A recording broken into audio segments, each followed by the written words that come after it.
but we couldn't get back to it. So for me, the Civil War never ended.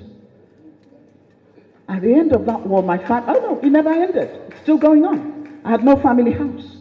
My poor mother went back to claim the property she was beating into a coma by people whom she had helped all her life and sent to school because she's an Igbo woman, and now Port Harcourt belonged to another group of people. They forgot the sacrifices that the Igbos made. It's still going on. No apology has ever been made about that. The road that is now referred to as Harold Wilson Drive used to be Onyeka Onwenu Road because of the sacrifice that people like the Onwenus, the Ikokus, you know them, the sacrifices they made in building up Port Harcourt. Here I am. So I traveled outside thanks to my sister who was at Harvard at the time, who organized for the rest of us to come and go to school. But we all came back to do what? To develop Nigeria. I have tried, with the little talent that God has given me, to use it for the betterment of my society and my country. But can I tell you something? That if I were a Yoruba or Hausa woman, I would probably have had more patronage, I would have had more help and more support than I have got by my self-help effort to raise this country up. But I'm not asking anybody for anything. I put myself through school. My widowed mother did her best, but I was working 2 jobs in America to put myself through school. I didn't want to take Nigerian scholarship because they were giving it to everybody, those who deserved it and those who didn't. And many of them were not even in school. I put myself through school, Wellesley College and the New School for Social Research. I have no apologies to make to anybody. I am angry. I am angry at Nigeria. I am angry at this government which seems to be letting us down. I am angry at us as a people. I am angry at my people in Igbo. Because if they have refused you, why are you refusing yourself? Stop complaining and do it for yourself. We've always been able to do that. How did we build Imo Airport? Nobody built it.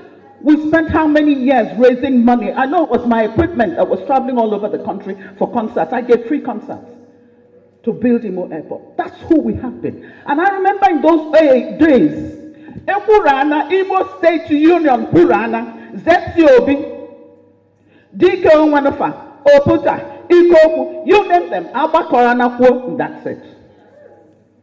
No dispute. Everybody follows the line and gets done what needs to be done. Let me tell you about Ndibo. Ndibo are wonderful people. Let me tell you about Ndibo. Ndibo are resilient. Let me tell you about Ndibo. Ndibo are people with integrity, with conscience, with a feeling of humanity that they can reach out wherever they are and contribute something to that society and not care that they're not even from there. That's who we are. Do not categorize us as people who are uncouth. We don't know, we don't have unity amongst ourselves. You're kidding yourself. We love ourselves. But we also love our neighbors. You see, to love your neighbor, you have got to love yourself. That's what the good book says. Love your neighbor as yourself. So how are you going to love your neighbor if you don't know anything about self-love? I am a proud Igbo woman. And oh yes, if there's anything you know about me as I walk into a place, know that there's nothing you can do to me in this country to bow my head. I will not do it. I am my father's daughter. I am my mother's daughter. As an Igbo person, I stand before you committed to the project called Nigeria. But at the same time, you talk about never again.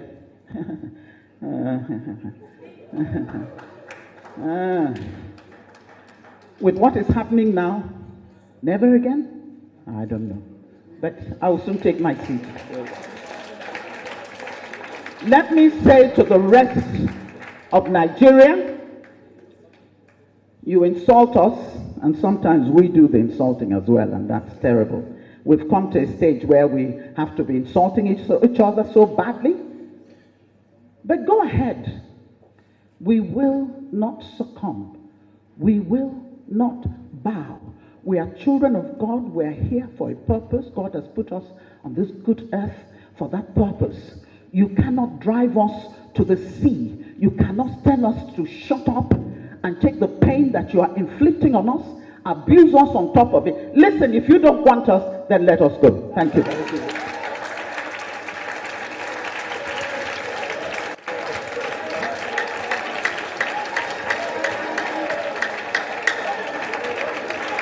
Never